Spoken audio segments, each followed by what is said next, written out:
Good afternoon. Thanks, Asia Society, and thanks, Beijing Contemporary Art Foundation for inviting me. And I feel honored to participate in this forum and also speak on behalf of my company, CMC Group. And it's truly an honor to participate in this event and also exchange views with so many distinguished speakers who are truly the leaders in their chosen fields. And thanks also Ms. Cui for the introduction. The topic today that Ms. Cui assigned to me is not an easy one: technology, film, and innovation, and U.S. and China, especially as of today. In my view, in the film world, there are two types of technology, and one is what I call hard technology, and the other one is what I call soft technology. Hard technology is very easy to understand. 3D, IMAX, VR, AR, HFR is physically how movies are shot and how movies are viewed.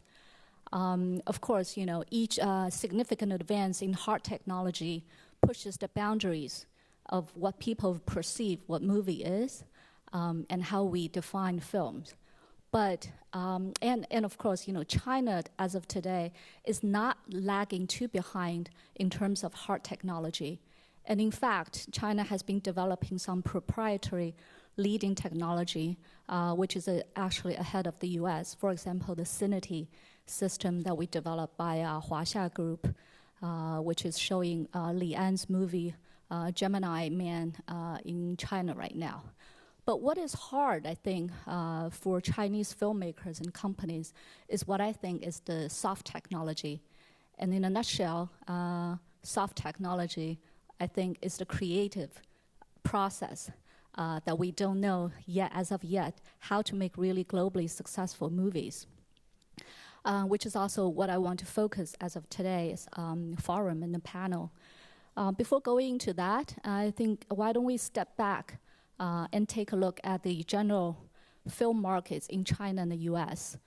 We all know China has become the second largest movie markets in the world. And the gap between China and the U.S. is becoming smaller. Last year in 2018, the box office for China was $9.2 billion US, and for the U.S. market, it was $11.2 billion. And year of today, in 2019 actually, the box office for China is $7.8 billion US, and the US box office is $8.8 billion US. And the growth rate, 2019 this year, for China it's 9.6%, and for US actually it's a negative number. It's negative 5.6%. And another group of data, the number of screens in China as of today has 66,000 screens, and for the US it's about 43.2 thousand screens. And last year in China, the number of tickets people bought for films passed US by 31%. And as of year of today, in 2019, it has become larger. China is ahead of the U.S. for 54%. So, but it's obvious that China is a very huge market for the film industry. But as of the soft power, has China's creative power and influence at par with the U.S.? I guess not yet. We can also take a look at some of the numbers. I think for the Chinese language films, it only accounts for about 10 to 11% of the worldwide box office. And for Chinese language films that are being shown outside China, I think more than 95% of the audience are only Chinese people. So to be honest, really, Chinese films as of today only remain very local to the China market, the China local market, and also very limited to Chinese-speaking ethnic groups. Of course, it is the dream and ambition of most of the Chinese filmmakers and companies, and audience as well, I think, to let the stories and films originated from China to get wider audience around the world and also get popularity. But unfortunately, so far, the strategy of most companies has been that we don't have any creative control or even have creative contribution to the films that we make or we participated in. Most of the time, Chinese companies only provide money, financial resources to the projects. So that brings us back to my company, the CMC Group, which we have been following a different philosophy and also exploring a different approach. So CMC Group is the largest private media entertainment conglomerates in China. And we are actually proud to say that we are the leader in all the verticals that we choose to operate. Some of our business that just want to highlight. On the news side, we have the most prestigious and authoritative financial media, 财新周刊. And also we have the Li Shiping Pair Video, which is the best short video MCN in China. We have more than 1 billion plus viewership each day. And on the film side, of course, we have both animated and live action film production companies, and we have accumulated close to 10 billion RMB box office so far. And some of the most well-known titles and successful movies that we have produced are Kung Fu Panda 3, 功夫熊猫3, and The Meg, 巨齿鲨, which was released last year, and Abominable, which is an animation film that is being shown right now in the globe, 大护法, and Line Walker series, 使徒行者. And we are actually also the largest distributor of Chinese language films overseas. We cover more than 70 countries and 197 cities in the world. And we have been the distributor of the most successful Chinese language films, including the top 3 Chinese films, Wolf Warrior 2, 战狼2, 哪吒, and also Wandering Earth, 流浪地球, and including also, of course, the latest hit, My Country, My People, 我和我的祖国. And also, going back, of course, we own and operate the one of the most profitable and prestigious movie theater chains in China, the UME cinemas. And on TV drama side, we are also very proud that we produce the best TV dramas in the country. They're both critically acclaimed and also extremely popular, including from Nirvana in Fire, 琅琊榜, Ode to Joy, 欢乐颂, 大江大河 Like a Flowing River, 都挺好 All is Well, and 知否知否应是绿肥红瘦, 就是 the story of Minglan. And of course, on the drama side as well, we have TVB and Shaw Brothers in Hong Kong. And on the variety show, we are home to houses of household name variety shows in China. Voice of China, 中国好声音, 这就是街舞, This is Street Dance in China. 我和我的经纪人 Me and My Agent, 这就是灌篮 Dunk of China.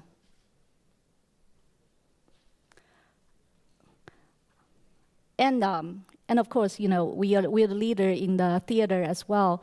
We're the largest producer of Broadway show or like Broadway shows that we produce, either introduce or we produce ourselves in China. And on music, we are the largest syndicated operator of live concerts and performances in China. And we, including EDC, which stands for Electric Daisy Carnival, which we introduced into China and operate in China right now. And of course, game, we're not as big as Tencent or NetEase, but we are kind of, I think we're, I should say, number 3 right now in China.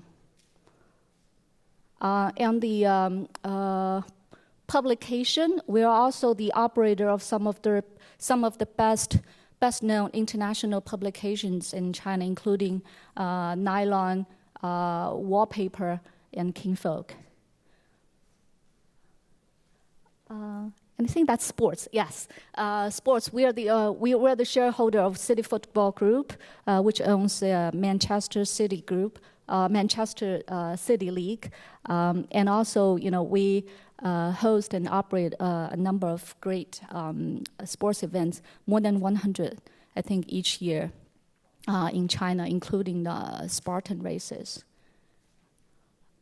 and OTT family entertainment as well. So among all the many business that CMC has, I think one you can tell immediately that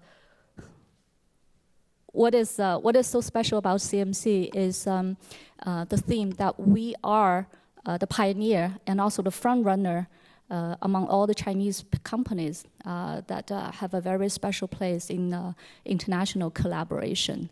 And which is extremely prominent in the film sector.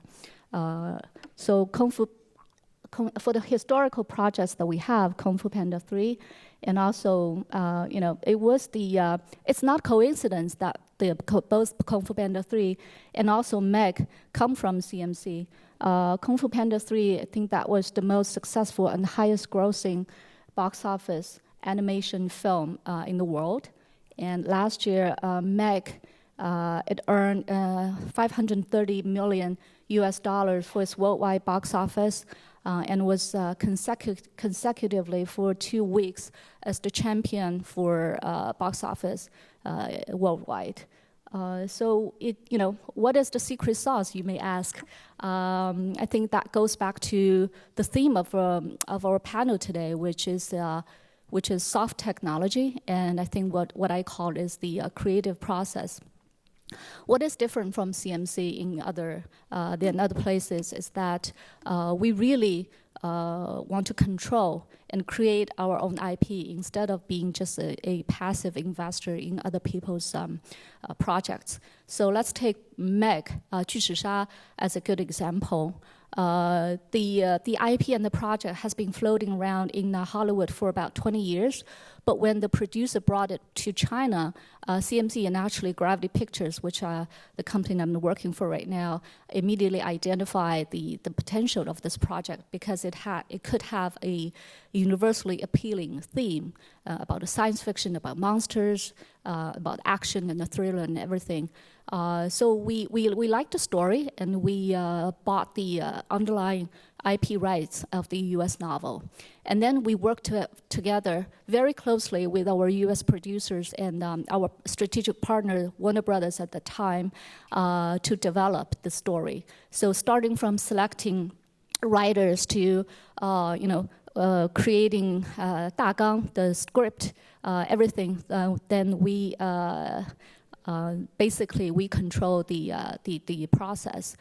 So by doing that, we work together with the producers, we work together with the big studios, and we learned and we created our own system of development and production that covers some of the most core aspects of the film production, which is 开发和制作. So by doing that, we developed and cultivated a team of bilingual executives and filmmakers of our own who are very familiar with the creative process of Hollywood and also the secrets of making globally successful movies. So basically that's the model that we have been focusing on, and the same thing has happened for Abominable. That's our goal and our objective. I think we're actually doing very well in that. And with that objective very clear in mind, it's not hard to form our own strategy. which is, I think we use two things at the same time. On the one hand, we form strategic partnerships with the biggest Hollywood studios. And at the same time, we make equity investments into talent-driven smaller companies. For example, we invested in two of the interesting companies in Hollywood. One is called Imagine Entertainment. It was founded by a duo, a combination of producer and the director. The director is Ron Howard, and the producer is Brian Grazer. And they did films like Apollo 13, A Beautiful Mind, drama like 24 Hours, and Empire. And the other company that we invested in is called Perfect Storm, which is founded by the Chinese-American director, Justin Lin. So by working with these companies, we also learned well how they made, how they came up with ideas, how they created the projects, and then pitched to the big studios and also the online video streaming platforms like Netflix or Amazon. So this is what we've been doing, and this is what we will be doing in the future in our projects. By controlling the creative process, I think what we have also been able to achieve is to, as Ms. Cui said, what we want to achieve is the fusion of the Eastern and Western cultures in our movies. For example, in Abominable, we create a story by a little girl sending Yeti back into Himalayas. We let the group go through all the beautiful places in China. So in that way, we convey the message. We let the Western audience marvel at and appreciate the beauty of Chinese landscape and culture and the modern society. And also, we're developing Meg 2, 巨齿鲨2, the sequel to the movie. And in this sequel, we are also, trying to convey our own message. For example, environmental protection, and also, how do we balance our urge, human beings' urge to develop and discover, but also we distract at the same time. So only by being the owner of the IP and controller of the creative process can we do that. You will never do that. You will never be able to do that if you're only a passive investor. And lastly, I would say that by controlling the creative process, we CMC as a group also wish to make some innovations in the future in the following three aspects. First of all is cross-disciplinary. What we call that is that as we see the growth, the very rapid growth of the China film market, we are in great demand for professional filmmakers, and so we have been witnessing an influx of talents from various fields.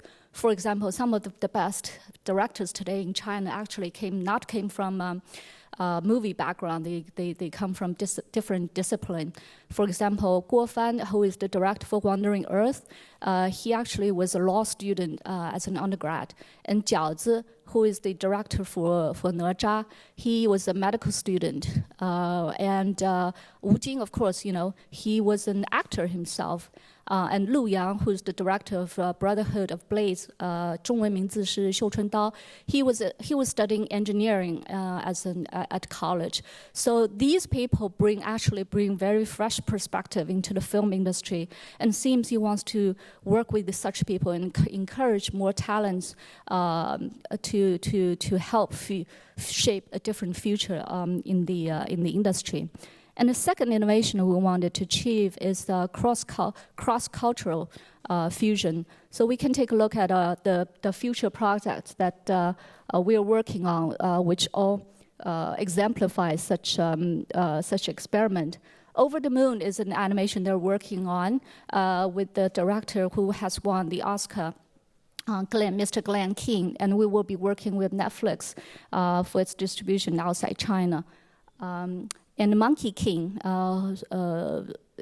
大话西游 from the Chinese IP 大话西游, we're working with Stephen Chow, Zhou Xingchi to create an animated movie. And we're also working, on low budget, prestige kind of film on life, family, and love, which star all American actors and also a young rising American director. And also we're working on a sci-fi story based on a short story by a Chinese writer. And we're working with Perfect Storm, Justin Lin's team to develop the story. And also I think that was, we're doing a mini-series that we possibly would work with Netflix on the legendary Chinese heroine. And, you know, a sci-fi thriller. We're also working with the previous one. This one we're working with Imagine, and this one, the sci-fi thriller, we're working with Perfect Storm. So all these are international projects. So that's the second point. And the third innovation that I wanted to mention is women's perspective. So as women, more and more women coming to become the mainstream of our economic and social life, their stories, naturally become the focus of our future films. So CMC really hopes that we can be the catalyst for such trend, and we just believe that the women's perspective will make this film industry better, and also for the Chinese industry, film industry better. So to finish my my exchange today, I would like to say that Mr. Director Li An, has recently commented in China when he's promoting his latest film, is that when the Chinese film's ambition to become bigger in the world, it does not have to compete with or win over Hollywood. China, we have our own rich history of culture and history, which lays a very solid, very deep foundation for our aesthetics and storytelling. So with that, and also equipped with the hard and soft technologies that we learn from the West, and especially from U.S. and Hollywood, we Chinese filmmakers and companies and audience can make huge and great contribution to the diversity and vitality of the world film industry. That's all. Thank you.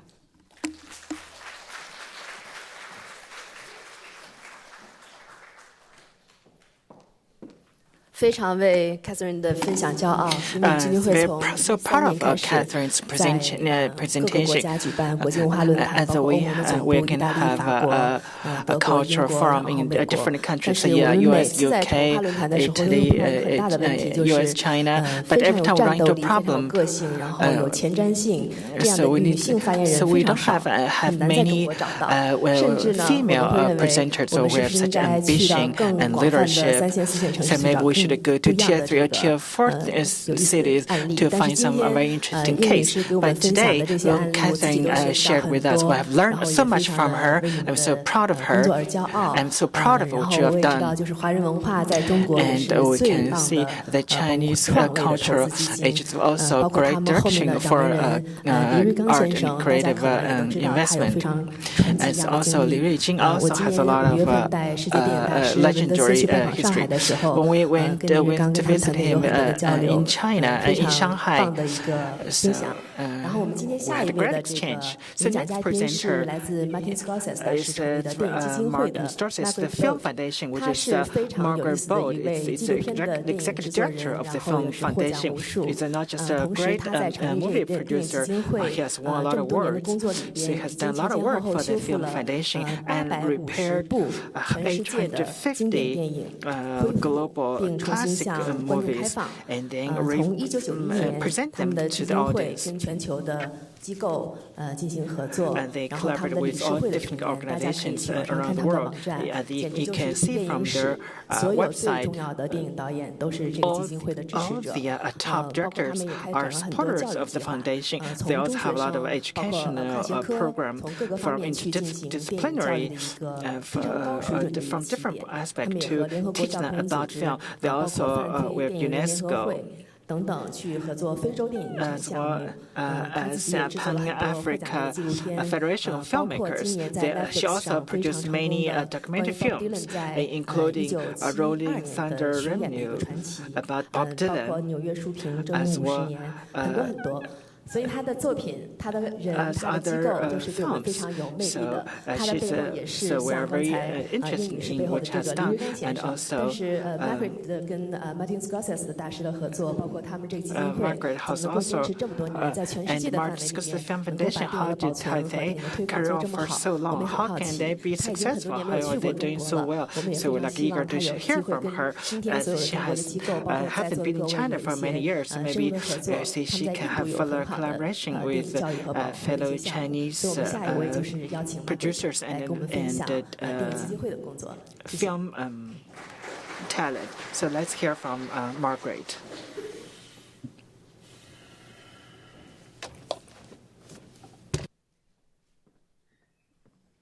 Hello. This is an incredible honor and an incredible opportunity to talk to such a distinguished group of people and makers and creators about the Film Foundation. We're going to step back and talk a little bit about the history of cinema. The Film Foundation was created by Martin Scorsese, and the goal of the foundation is to raise awareness and funds for film preservation projects. And it's a wonderful opportunity to tell you a little bit about the work of the foundation. Being a visual arts organization, I wanted to start with a brief film clip. A film isn't made of stone. It wasn't so long ago that nitrate films were melted down just to get the silver content back. Prints were recycled to make guitar picks and plastic heels for shoes. So when I hear the question, why preserve?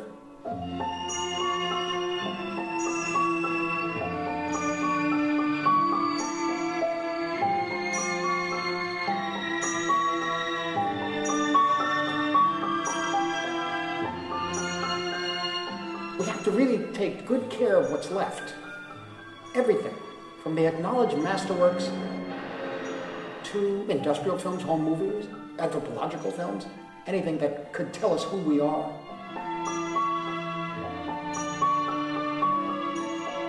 We need to take pride in our cinema.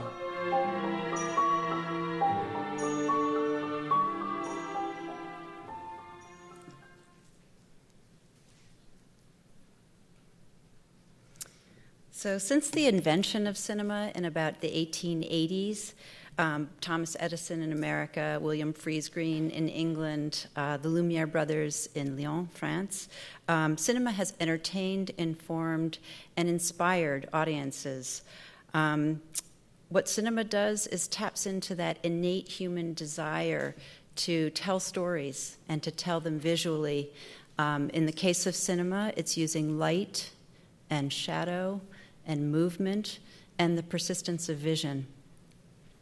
Some may think that the phenomenon of cat videos began with the internet, but in fact, 100 years earlier, more than 100 years earlier, Thomas Edison had his boxing cats. So that sets the record straight on that. The early films made by the Lumiere brothers were shown in cities around the world, including Shanghai in 1896, which was within a year of their original debut in Paris. Right from the start, cinema was a truly universal language, one that could cross cultural boundaries. And each country and each region, as Catherine so beautifully talked about, developed their own rich cinematic traditions and heritage, and that's something that I think I really, really loved hearing what Ang Lee said, because that is so true, that each, as we become more globalized, you know, it's very important to kind of recognize the contributions of all these different cultures and how that's conveyed in cinema.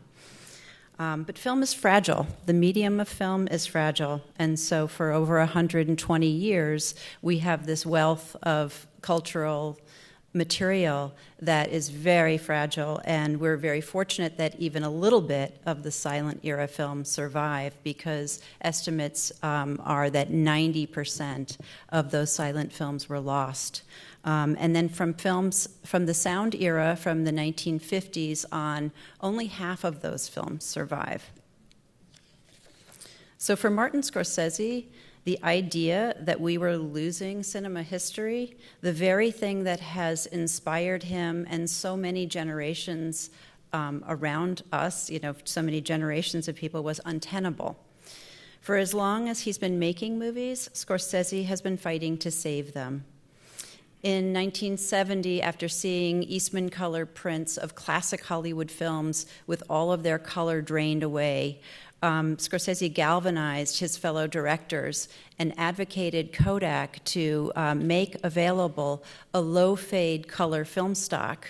Interestingly, the reason that Scorsese made Raging Bull in black and white was because of this issue, this technological limitation where you would make a color film and then within 10 years, sometimes within 10 or 15 years, those colors would have changed and faded. So Kodak did introduce a low-fade film stock, the first of several low-fade film stocks in 1979. And throughout the 80s, Scorsese continued to work to advocate for film preservation while he was in between making acclaimed films. He would, actually, he had this incredible job that he took on where he would have us typewrite, through typewriters. This was almost in the pre-computer era, typewritten lists of collections of studio libraries, the individual films that the studios owned, categorized in A, B, and C lists, and he would go to the studios and meet with these heads of studios, and I'm sure they were thinking, we're going to make his next movie, but he's thinking, I want you to preserve all these films. So he would leave them with these stacks of binders of the priorities of what they held in their collections. So in 1990, Scorsese joined with his fellow filmmakers like George Lucas and Steven Spielberg to create the Film Foundation, and the goal was, of course, to support film restoration and preservation projects at the archives. Now, since its inception, the foundation has saved, I think I might be on the wrong card, sorry. The foundation has saved over 850 films, including some of the films. This is a small selection of the 850 films shown here. Alice Guy Blanchet, who was a pioneering woman director, she made a film in 1911, Tramp Strategy, that we've helped restore. Forbidden Paradise, the Ernst Lubitsch silent film from 1924, The Red Shoes, Il Gattopardo. So many beloved classics of cinema have been restored and preserved with support from the Film Foundation and from the advocacy of Marty and our board. Next. So the Film Preservation Restoration Program is at the core of our mission. The foundation provides guidance and support for our member archives, and we have about 8 or 9 archives that we work with all the time: the Academy Film Archive in Los Angeles, UCLA, George Eastman Museum, the BFI, the Cineteca di Bologna, the Library of Congress, all of the major nitrate holding archives. This year alone, we've completed 19 projects so far to date, and we have 97 projects in progress. And in 2018, we restored 35 films. And these are feature films, and each film requires a great deal of kind of very frame-by-frame work by experts and archivists who are really kind of sometimes reconstructing films, particularly a film like The Broken Butterfly, which is a 100-year-old film. The foundation also works closely with all the major studios.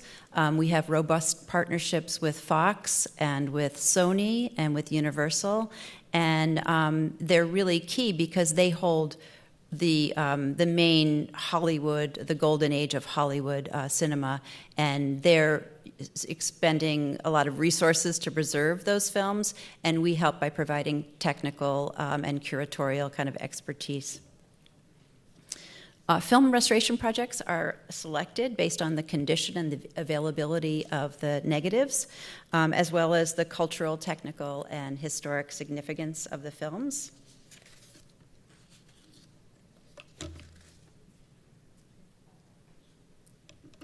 Recognizing the urgent need to preserve cinema around the world, Scorsese started the World Cinema Project in 2007. And the idea was to really locate, identify neglected films from all around the globe, and particularly from regions where the archival infrastructure is lacking, and there's not really any kind of way for filmmakers to preserve their films. There's no archives, basically.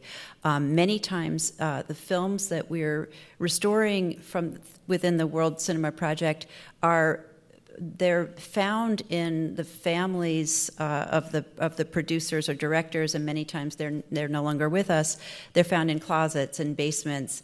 They really need our help. And so the World Cinema Project to date has restored 40 films from 24 countries, and here's a small sampling of some of the projects that this program has restored. And one of the key things also about the World Cinema Project is that these films, in many instances, have not been seen widely outside of their countries of origin. So what we do also is distribute these films and make them available on DVD streaming, and of course at festivals and museums and archives that are able to show these films on the big screen. The African Film Heritage Project is an initiative that grew out of Martin Scorsese's trip to Mali to visit the legendary director Souleymane Cissé. And Cissé was distraught because he really saw that the African cinema was disappearing. And he was quite concerned that films made by Africans about Africans were basically disappearing and no one cared. And so in 2017, Scorsese and the Film Foundation, the World Cinema Project of the Film Foundation, partnered with FIPACI, which is the Pan-African Federation of Filmmakers, and with UNESCO and their General History of Africa, and we launched the African Film Heritage Project. Now, what that project aims to do is restore, preserve, and make available and redistribute 50 significant films made across the continent of Africa.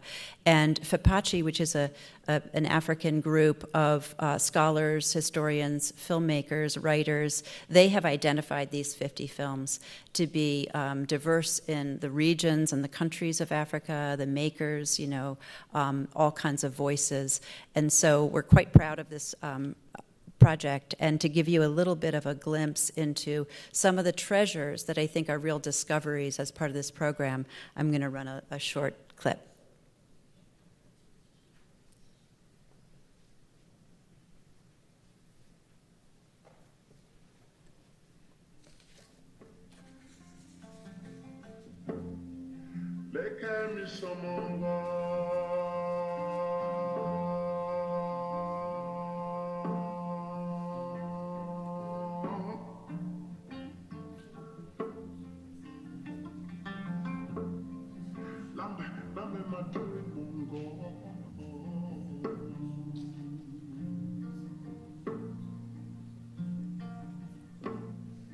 Singa elongasu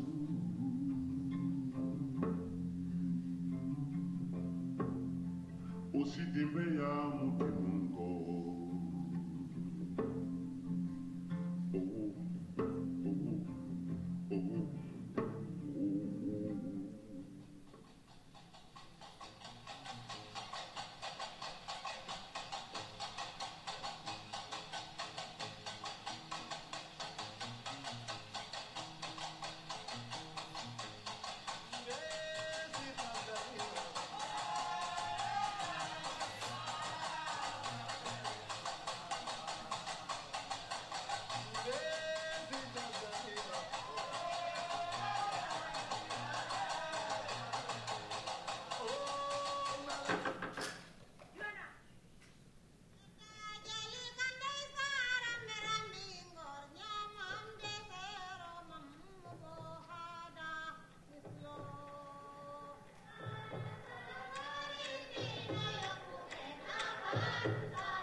So preservation really means nothing unless there's exhibition.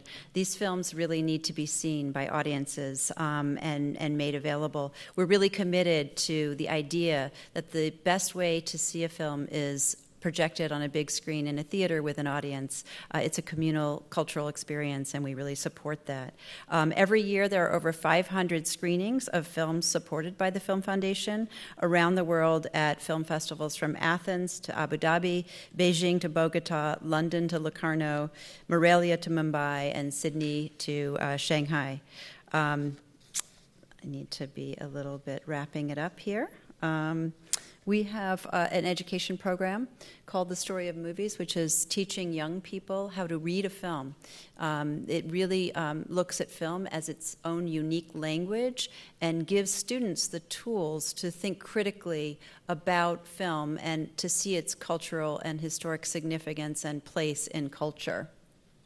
The first 3 units were on a single film and taught over several weeks, To Kill a Mockingbird, The Day the Earth Stood Still, and Mr. Smith Goes to Washington. And then we have film lesson libraries that allow extension exercises and that really give students the opportunity to write and think about certain aspects of film. And one of the lessons exploring Chinese cinema came out of a cultural exchange that we did with China and with Shanghai, particularly about 11 years ago. And one of the other, the new curriculum that we're launching is called Portraits of America, Democracy on Film.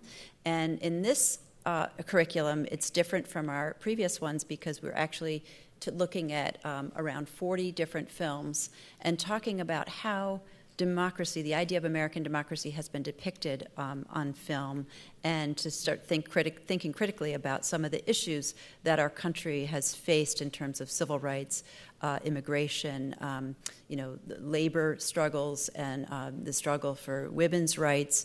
And it's a really great opportunity to give young people a chance to kind of look at these through the lens of history and also through the lens of art and culture. Oh, just a few facts. The Story of Movies is being used by over 100,000 teachers in the U.S., and we're reaching over 10 million students. We also support the training of both archivists and preservationists around the world, and also film projectionists. We run film projection workshops that allow both professionals and students to learn how to properly handle 35 millimeter film so that those films can still be projected safely. And next year marks 30 years of the Film Foundation since Marty started the foundation, and we look forward to continuing our mission. And we want to really thank the Beijing Contemporary Art Foundation and the Asia Society for this wonderful opportunity, and congratulations to everyone else. This is amazing to see all the great work that's being done. Thank you.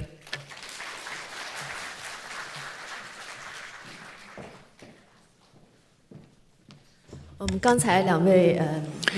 the two female speakers, and I do think that they have a lot of perspectives shared with us, either from education, either from the investment, from creative aspects. So I do think that in the United States, that there are so many talents and so many individuals that they are somehow gravitating towards these particular things. So I do think that because of these speakers, I do think that it really echoed that type of trends of how people are gravitating towards these particular topics. So this is definitely, next speaker is going to talk about a place that is little known and not being very well visited by people. And I do think that it is something that is worth visiting. So this is Dunhuang. So I want to introduce Liu Qing to introduce Dunhuang and how he has been trying to promote and preserve and to push the Dunhuang cultures to the world stage. So we're going to talk about in terms of how future we can learn from Dunhuang and to think about the improvement and development in terms of technical aspect or the cultural aspect or the education aspect as an research institutions. So, and also we want to learn from Liu Qing how about education preservations and also how to do international collaborations. Also can share with us their experience through the Dunhuang Academy. Thank you. The Asia Society and also Mysteries to invite me for this particular forum. So my topic is the explorations of creative cultural products at Dunhuang Research Academy. So we were established very early on, but in terms of the cultural products and its promotion, it's actually not until recently. So for me, it's mostly about promoting the cultures of the Dunhuang grottos. But not so much of this. And I ask a lot of the guests today that they have heard of Dunhuang but have never been to. So I really want to introduce you to the backgrounds in terms of the Dunhuang Grotto and also its academic research academy, where they are and what they do first before we talk about other aspects of the presentation. So some people ask, where is Dunhuang? And a lot of my colleagues, friends, that they don't even know where Dunhuang is in China, so let alone that in the United States, for audience to know where it is. So this is located in the western area of the Gansu province, and it's at the borders of Gansu, Qinghai, and Xisha provinces. So it's 1,400 square meters and then surrounded by other desert areas.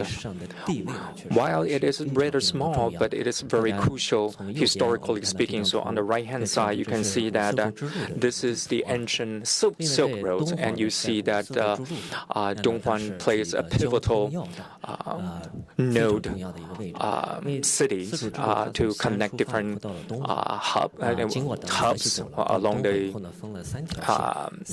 the Silk Road. So there are three different corridors from the north, from the south, and the west, and they all have to go past Dunhuang in order for you to somehow access the other parts of the world, including the western areas of the world, and also other commerce in terms of the business peoples and also the people who are spreading religions, and including the Buddhism from India.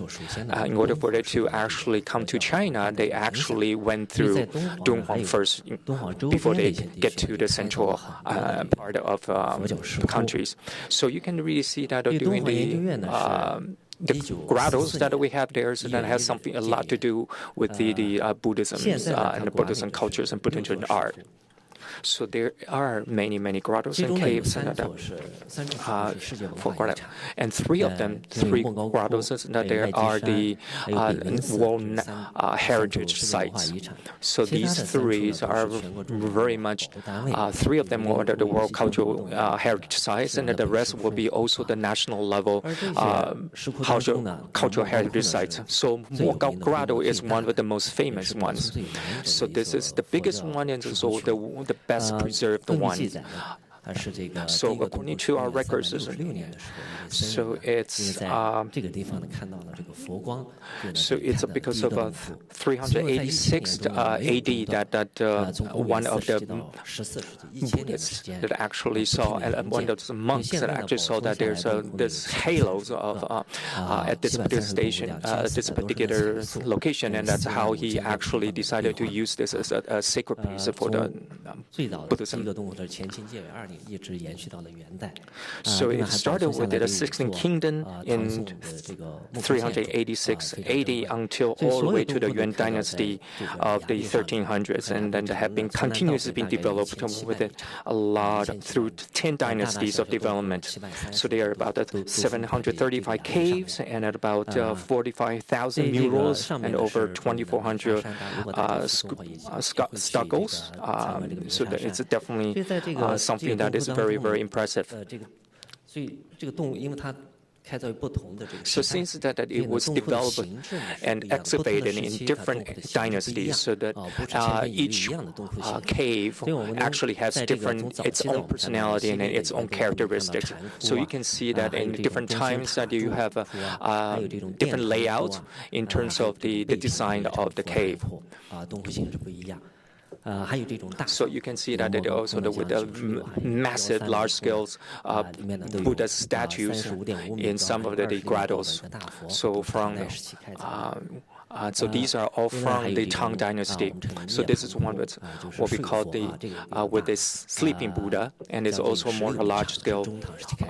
It's about 60 meters, and then it's a large scale cave, and it's from the mid Tang Dynasty. So this is all original. It's about 1,200 years old. So you can see this one. Also, you can see a lot of stuccos. So from the Northern Liang Dynasty, it's about 275 from that particular dynasty. And also, you also have the Northern Wei. You also have the Tang Dynasty. Statues that have been discovered in these caves. So you can see that how the styles of these statues that are very, very different. Depends whether or not it's from the Indian influence or from the Xizang influence or from other Muslim influence. You can see that they have different representations. So it's not until the Tang Dynasty you see that it has been Sinified. So now you also can see the paintings have a lot of deities and a lot of Buddhas and Guanyins in these paintings. So you can see the Guanyin. So we also call it the caves for the beauties. And then these are a lot of female deities and then female spirits. So you can also see that in terms of the Western influence of these paintings. So you can see also this one is our ancient depictions of what spirits or what deity represents in these paintings. So this particular mural, you can also see a lot of the stories related to Buddhism. So the stories in terms of many stories of either Jataka, Nidanas, and all the other stories that have been featured in Buddhism. So this, a lot of the paintings have something to do with the stories from to depict how Buddhism was brought to China. So you can see the stories depicting the 1,300 years of Buddhism in China, how they got here. So also you see decorated arts like this. So this is on top of the cave that you can see that when you look up, you will see the decorated art. Of this type of patterns. So going from the different dynasties from Tang to all the way to Song Dynasty. So you also have in terms of the patrons of these to excavate these caves. So that in order for you to hire workers and laborers to actually excavate these caves, you need to somehow donate money. So these are all the people who had donated money in the past, all the way from the past from 642 AD all the way to 556 AD, that they also depict how the attires and the costumes and the dress transformed from dynasty to dynasty through these depictions of the patrons of the caves. So we can also see that this particular painting that they are 30 different types of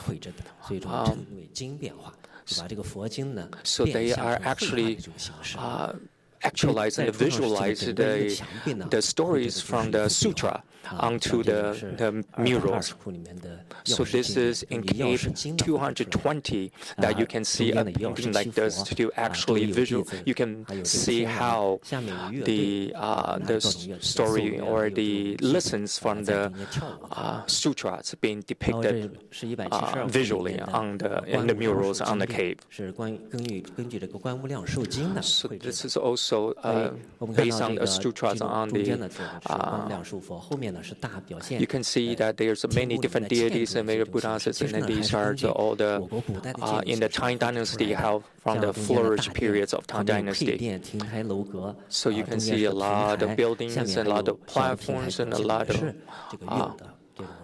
so it's a really in the sky you can see that they are the female apsaras that are doing dancing and singing. So you definitely scenes that to be appreciated. So this particular mural also is to understand the economic and social lives and then back in the ancient dynasties, including the sports and the entertainments and recreational activities they did at the time. So you really so they are about 735. And within that 400 plus caves actually have statues in them. So if you link up all the murals together, there's about 25 kilometers in length if they stitch them back to back.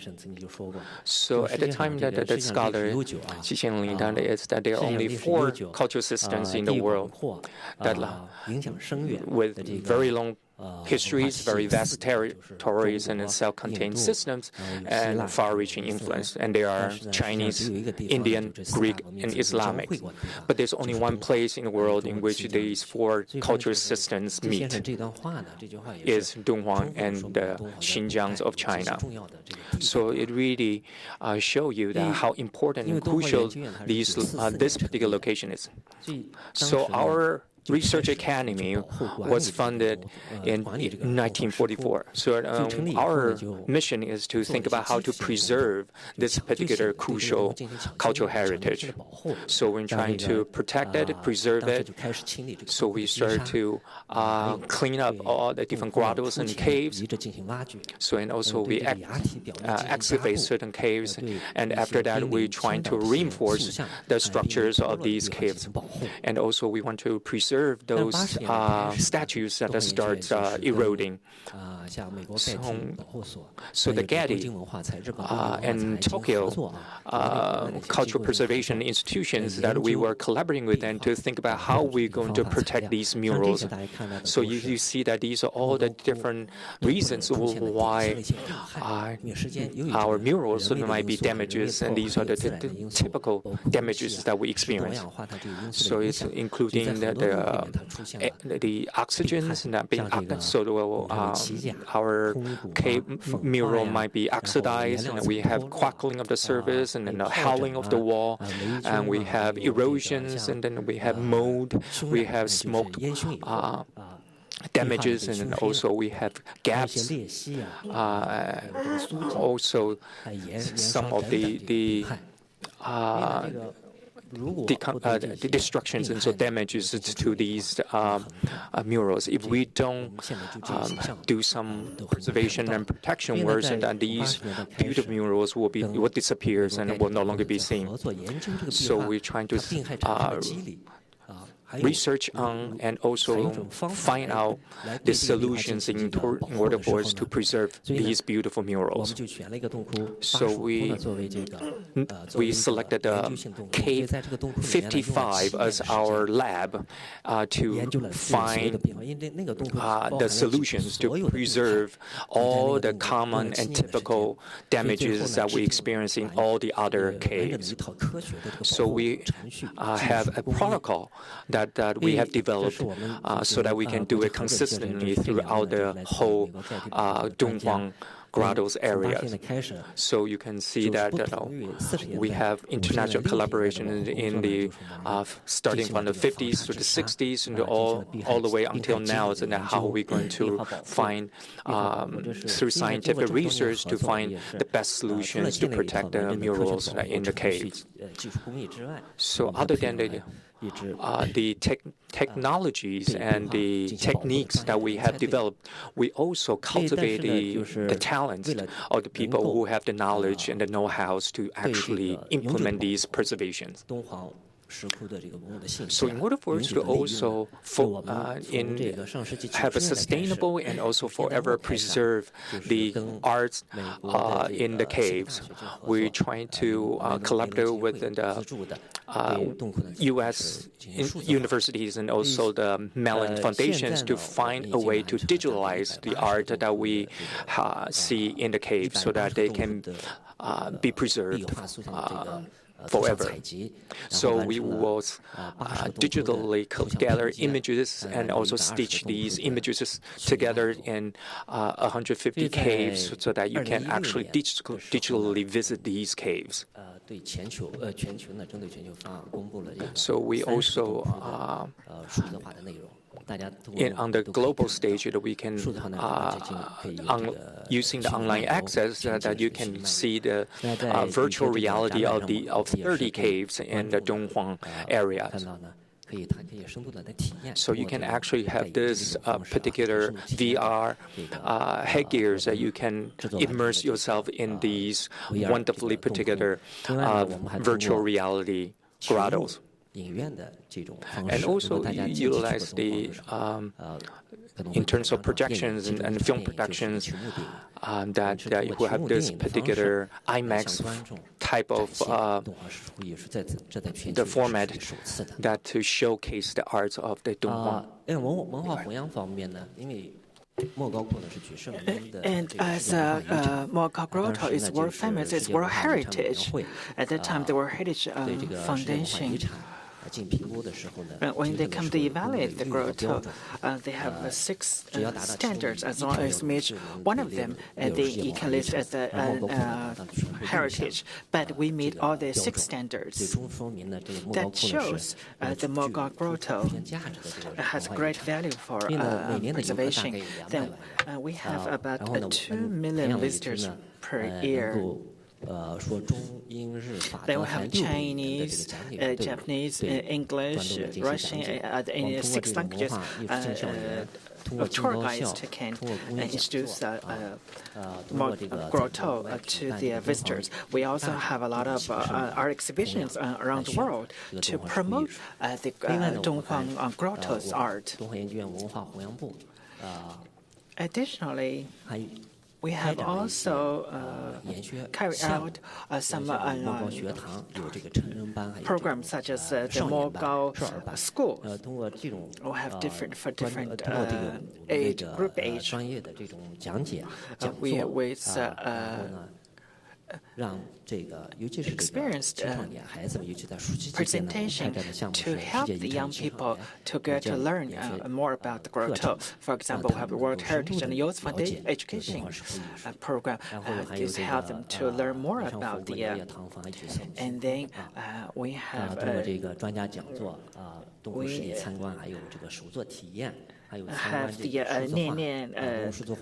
Dunhuang and if it is Dunhuang, let's Dunhuang, etc.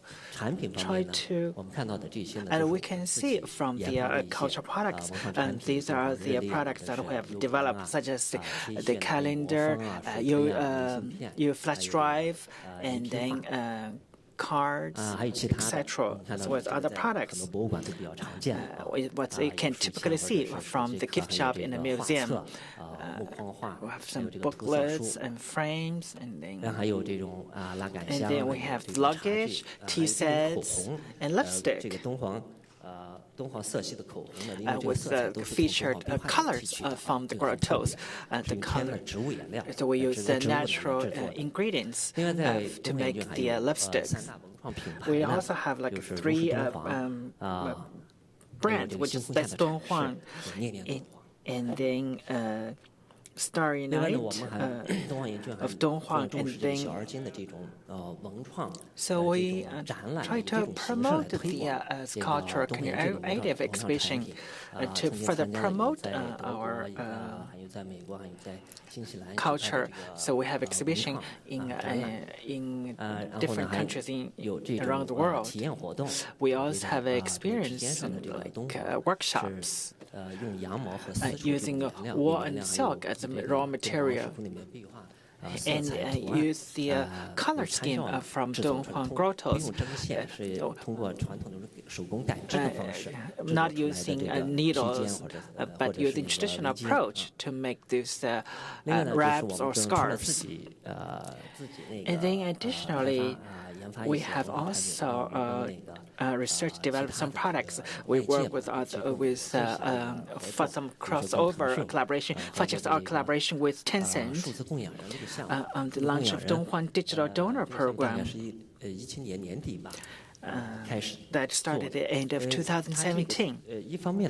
On one hand, we hope to through this project we can promote the Dunhuang grotto culture. Another way, we help the more young people who participate in and get involved, get to know more about the traditional Chinese culture. And in the end, we hope through the donation approach, just as I mentioned from the donor concept earlier.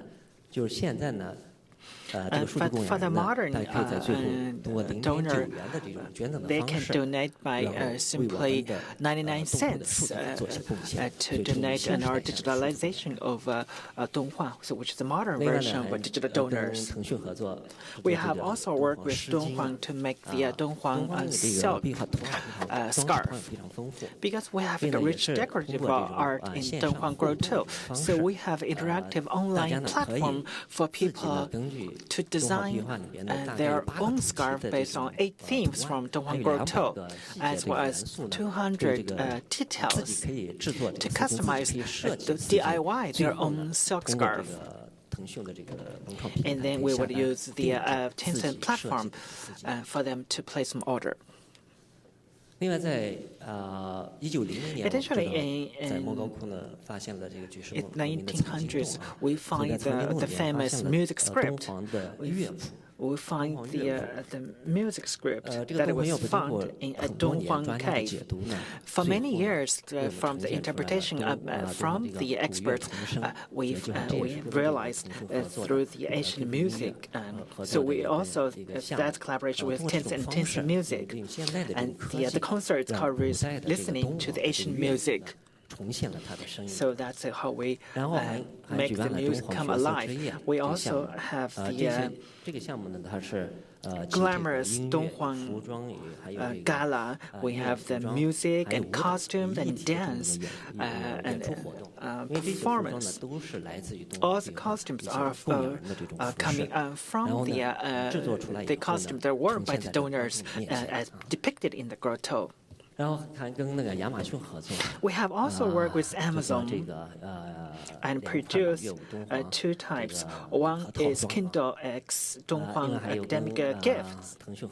We have also worked with Tencent to use animation to illustrate the Dunhuang art. These are my what I have to share. Thank you very much. I feel like we didn't have listened to enough, because there's so much wonders from Dunhuang, as well as we heard earlier from the Film Foundation, where they talk about preserve the film, but for Dunhuang, they preserve the art. So what they're doing, not just simply for the U.S. or China, but for the world civilization. So we're so touched by your work. Thank you for your contribution and dedication. When I had a meal with Cai Guoqiang yesterday, he talked about when we talk about working with the Bill Gates' mother, Mimi Gates, to talk about preserving the art in China. So for art preservation, you need a lot of language. People can just feel it, and I see, and the people can simply understand, I can tell the crossover collaboration of Dunhuang with digital technology and modern technology. The next presenter is something that is what I know very well and which respect. Karen Wang is the deputy director of New Museum, and her presentation is very charming, very appealing. So I met her last year, so we will have her to talk about the new museum with the new media. It's very different from Dunhuang. Dunhuang is traditional and old, but new museum is new and modern and challenging. So let's learn about this new museum, how did it become so successful. And I have also been to the new museum, which is very modern design. So let's welcome Karen to share with us her insights.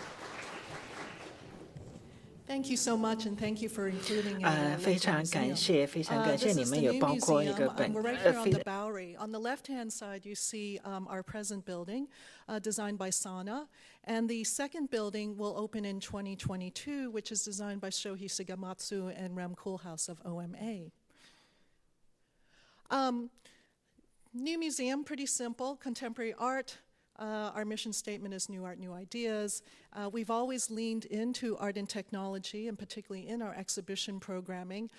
Here is a utopian domestic scenario where you can eat and bathe at the same time. An aniconic chamber in our gallery with a symphonic sound. The first life-size hologram in one of our galleries. And then projection mapping on the facade of our building back in 2011. When we think about culture and tech, and particularly in the United States, it pretty much defaults to something like that, which is a bunch of white dudes and a token Asian guy. And I think when the museum wants to think about culture and tech, it's much more inclusive, it's much more global, and the artists that we worked with in a terrific initiative with Apple include Chao Fei, John Giarno, Pipolati Riss, Karsten Haller, Natalie de Djerberg, and Nick Cave. And what we did is we co-curated an augmented reality public free walk that takes place in these 6 cities currently. So you can go to your Today at Apple website and sign up for one of these free walks. It only takes very little equipment, which is a souped up iPhone, which you get at the store, and some Beat headphones. With Nick Cave, you know, he's very famous for his sound suits. And what he imagined 30 years ago is if your identity, your gender, your age, and your ethnicity was hidden by a costume, how would your body be in space? And in this case, you know, you begin your walk here in New York in Central Park, and you are able to create your own personal avatar which travels with you. And then a mega avatar is created by the 10 people on the walk.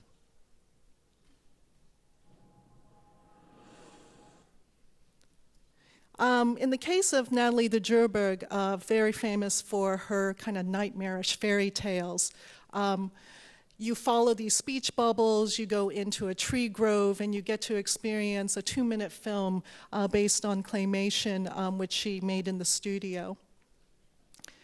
John Giarno, who unfortunately passed away this Friday, was such an amazing artist and poet who really wove poetry into our everyday lives.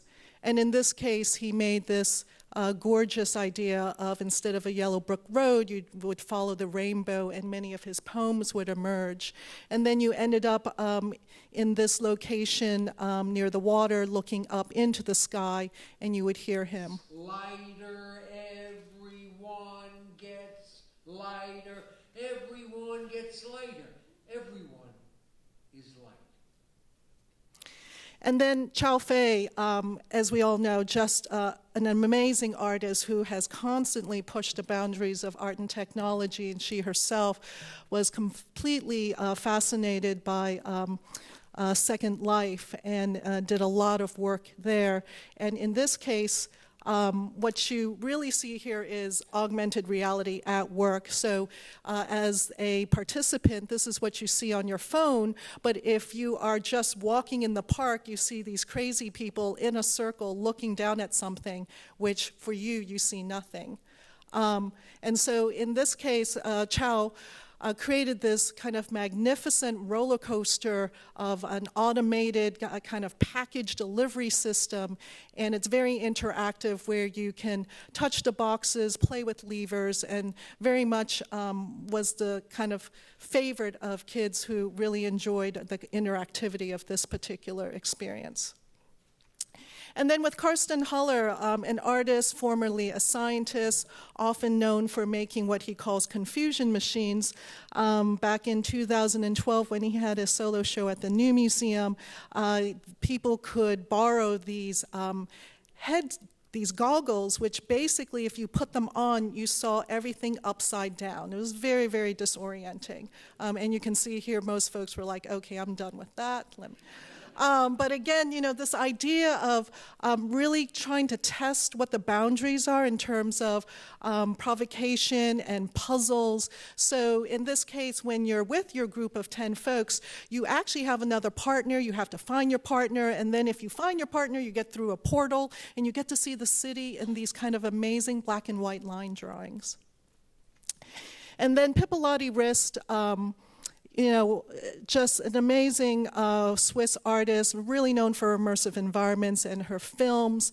And what I love about showing this image is that she, again, is really trying to position the body in a different way where you have to look up and be able to experience in a completely different way how film and color really can permeate in such a different way. And she, in her piece with augmented reality, used this idea of water and liquid and created this but kind of bizarre, kind of serpentine creature which you would have to chase around, and there were these words which she kind of, in a hysteric way, was reciting them. And then finally, as part of the augmented reality walk, Apple was very interested in working with one of our educators and artists over at New Inc. New Inc. now is in year 6, where we're an incubator at the intersection of art, design, and technology. It's a workspace where we have bespoke professional development, where we're really interested for cultural entrepreneurs to be sustainable in their businesses, their nonprofits, their projects, their platforms. And in this case, today at Apple has a session where she will teach coding to young people as well as adults, and it is now in all 500 stores across the world, and it is the most popular session that Apple has currently. So if you can imagine, the Photoshop and GarageBand, here we are, people are really, really interested in augmented reality and coding. And what's exciting for us as a museum is to understand that with AR and VR, it's been around for 40, 50 years. We seem to be in its kind of second renaissance, but clearly we are still only in the very, very early stages. People are still pioneers. We're still testing out. And I think, what we as a museum are super excited is that technology should be looking towards artists to see the future. Thank you.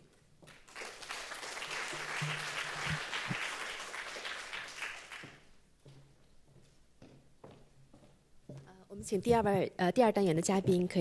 we have the panelists come to the stage? We have about 15 minutes left. If you have questions, you can give your question notes to my staff on both sides, and they will hand it to the panelists.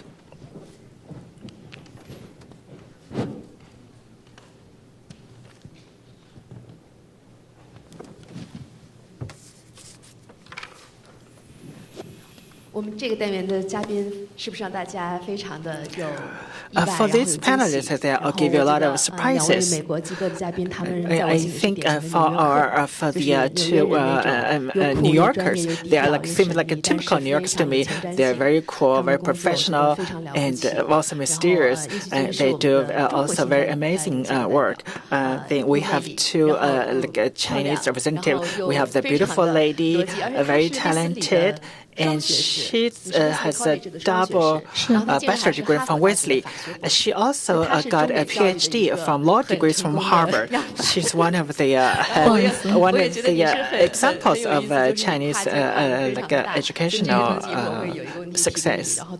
So I have a question for you that could be very inspiring for people, because from Wall Street to film, it's very different. And then we have Mr. Liu Qing. You started from the foreign language, foreign studies, and then you have many years focused on your career.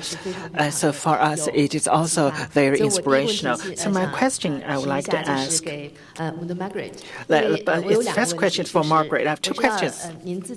I understand yourself is also a creator, producer, and also you're involved in the foundation work, which is facing the world, facing the next generation. So from your personal creation and also your work at the foundation, how do you achieve this balance, or do you have priority? So and then in the future work, how can you do both jobs equally well? So this is something I'm very curious. How do you do it? And this my second question is that we would like to bring the Martin Scorsese the Film Foundation into China. So then we talk about the digital donor that work with Tencent that introduced by Mr. Liu Qing. So they have a similar project to ask the U.S. Citizens to donate $1 to their foundation. So I think their work should be, I think of your work, a lot of work can be showed in China.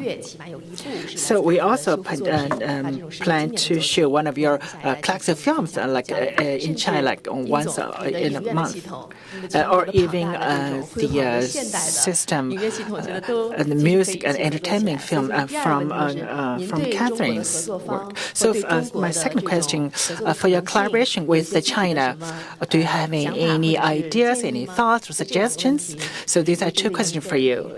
One is for yourself, and the second one is about a collaboration with China. Thank you. I'll take the second one first. The foundation, we've obviously tried to tackle a lot of films that need restoration around the world, and we would love to work with Chinese film. I mean, the tradition is so rich and so, massive. We have found in some of our outreach that China is taking care of its films. There's a very world-class archive in Beijing. Shanghai, I don't think has an archive, but they have a film festival. There's a great love for film. There's a great respect for it. We're open for conversations, and we would love to, work together and collaborate and bring our talents to the talents, of the archivists in China. And also, we'd love to have some opportunities to show many of the films that we've restored in China and open up that conversation about, just cross-cultural differences and similarities. That would be wonderful. Oh, yeah, and the second question. Well, thank you for saying that I do both equally well. It doesn't always feel that way. I guess the way that I've been able to do that is because I've had the good fortune of working for Martin Scorsese for 29 years now, and he, started the foundation a year before I started working for him. And so we were really able to grow the concept, because I think that, Marty and his other directors were just like, we need to do this. We don't know how we're going to do it, but we need to do it. So it was really kind of this blank slate, and we were able to develop the programs and see the needs from the field. And then the documentaries are just something that he does, and that we shared this interest in music and film culture, and both are really preservation. Both are cultural preservation. And so most of the documentaries that I've produced that he's directed are archivally based. And so we're using history to try to talk about who we are now and who we might be. 很棒，您的下一部电影的计划已经可以对外公布，或者是让我们期待吗？或者是正在进行中的下一部的电影？ Do you have any projects that you're working on that you can share with us?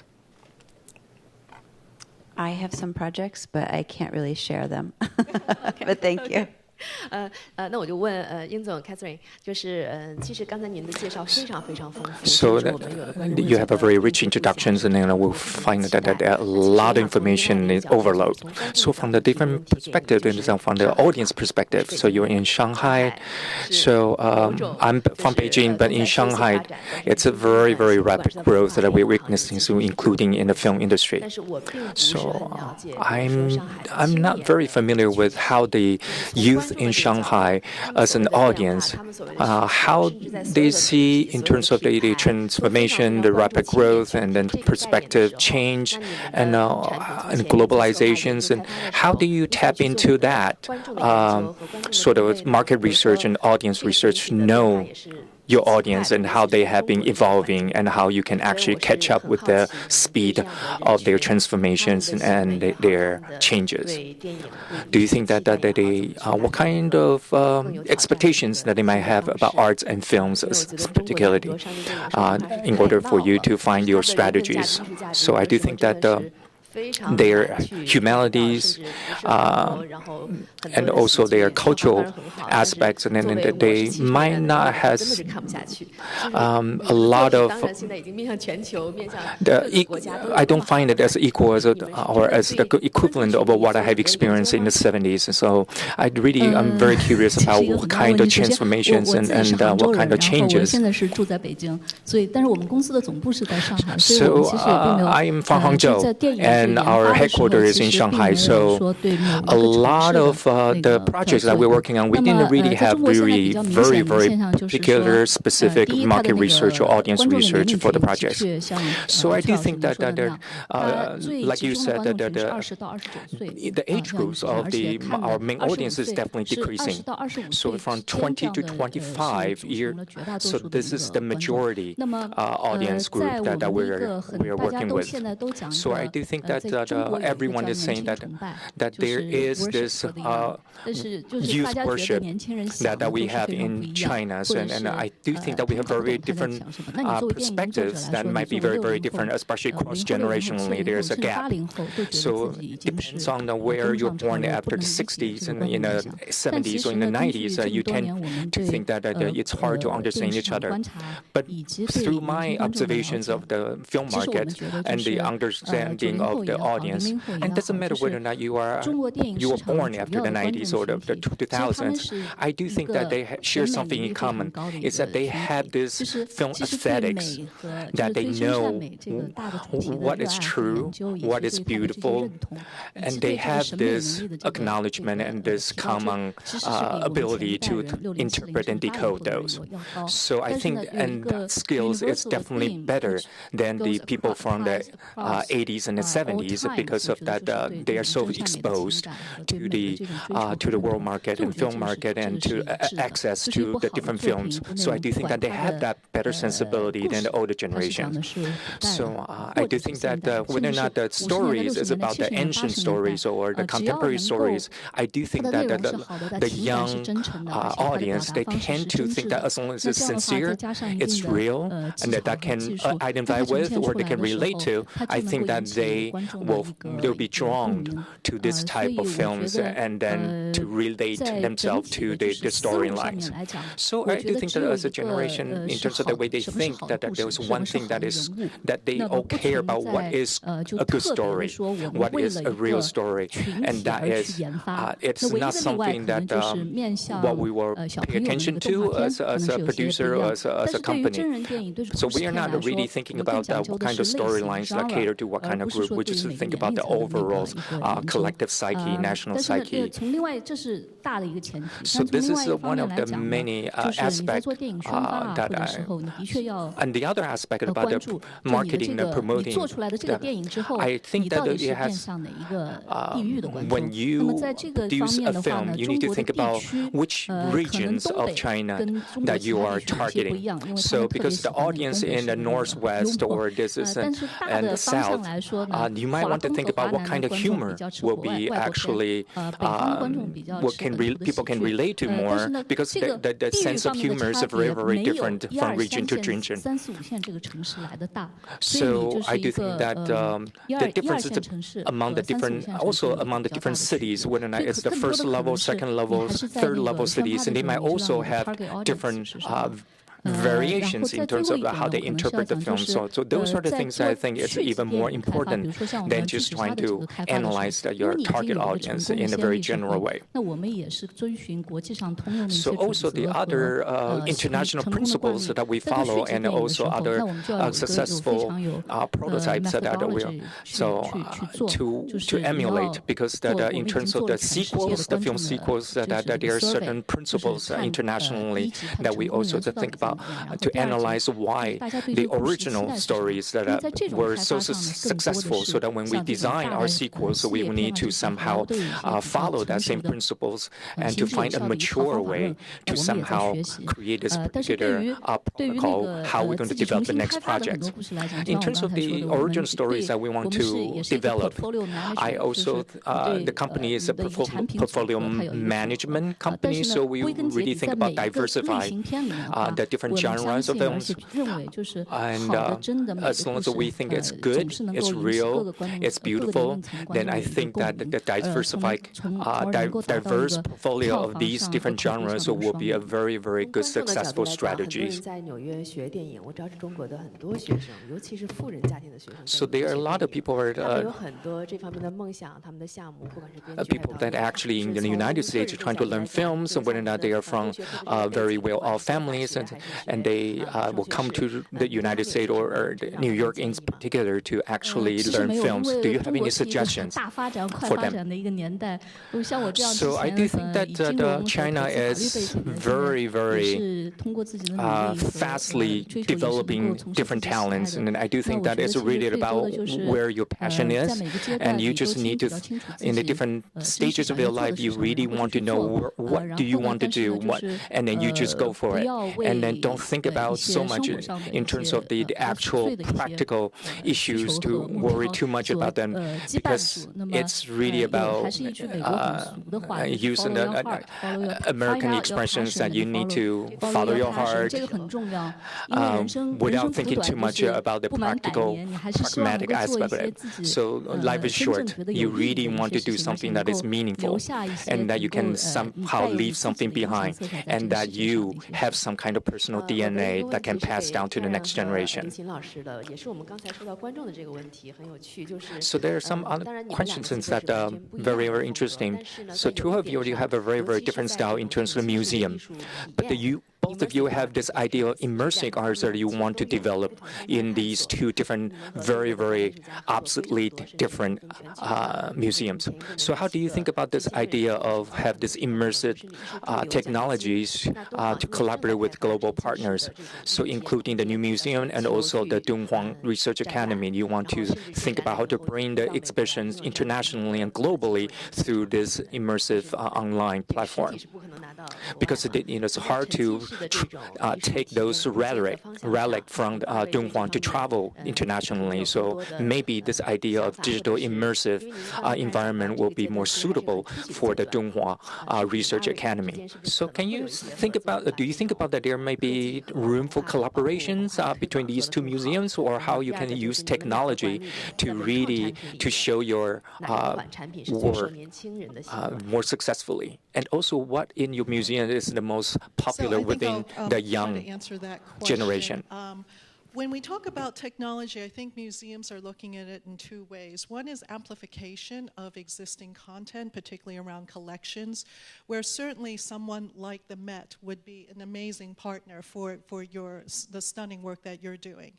In the case of the new museum, we're non-collecting. So our interest really more is in invention and what can artists invent? And certainly with the Apple project, the artists worked with a team of engineers where they were literally over a year were developing new types of coding in order to make their work very with a lot of veracity in augmented reality. 这样。我们就说上文化遗产要活起来。So how can we rejuvenate the cultural products? Because of relics or that kind of objects is very, very much fixed. But in terms of how they can be shown, can be seen, definitely we can find a more creative way, contemporary way, and digital way to present them. So on the one hand, we're going to preserve digitally of the works that we have, the murals in our caves because of the natural disasters or in terms of all the airs and the light damages to the murals. So I do think that digitalization is a very good way to preserve them, to protect them. And on the other hand, is that in terms of the large-scale exhibitions worldwide, we have been doing that. But the traditional way of doing of the exhibition usually that we are doing the copies of the work that we've seen, the original work in Dunhuang, because we are not able to actually take the original piece and traveling worldwide. So now that we are thinking about different alternatives is to use this idea of virtual reality to actually put down the goggle so that you see, quote-unquote, the original work right in front of your eyes, rather than just seeing the copies of the physical objects in our past exhibitions. So I do think that this is a very, very interesting new way of experiencing the technologies that we can integrate into our exhibition. Not only format, but also the channels. So I do think that it's especially popular with the younger generations because they are very, very sensitive and very, very familiar with ideas of gaming and ideas of animations. So in terms of this idea of this virtual reality with the singing or musical female deities that are being digitalized and in a virtual reality way, I do think that there is something that they're very familiar with and that they are very accustomed to. And also tap into these generations where using again the animations, the channels of gaming as a way to really integrate the artworks and the images from the murals in Dunhuang Grottos. So in terms of the most popular products that we have, it will be the scarf that you can actually interactively design yourself, and that become the most popular cultural products. So in the museum, what would be the most popular products? Our umbrellas. Universal, yes. But I did want to just make a comment on virtual reality because I think a lot of us are very excited about this technology. But there's still so much more to investigate and explore. Right now, the majority of folks can't go beyond 15 minutes because it makes you physically sick. VR isn't actually good for kids. And so I really hope people are thinking really more around kind of a 360-degree immersive experience in terms of presentation. But I don't know, I think the promise of VR is still very far away until we understand that we can have a much simpler set of headsets than what we have currently. So our foundations is actually doing something, create this type of immersive environment through a project that we're working on. So especially for our children, so how can we utilize this particular technology to understand art, to understand film is a great way to somehow find entrance and access for it. So we're going to take a break for 15 minutes, and we have a lot of press that are here, so I want to give you an opportunity to actually interview our guests. 5 minutes, not 15 minutes. So next session, so we're going to have, I'm going to showcase a lot of speakers, including the producers of American Factory, and this is the first time that they are making a film from this particular perspective, and then they're the first time they have this type of international collaborations. So I also want to have the Hong Kong Palace Museum's director to share with us some of the new project that you have probably have never heard of and have no idea of. So thank you.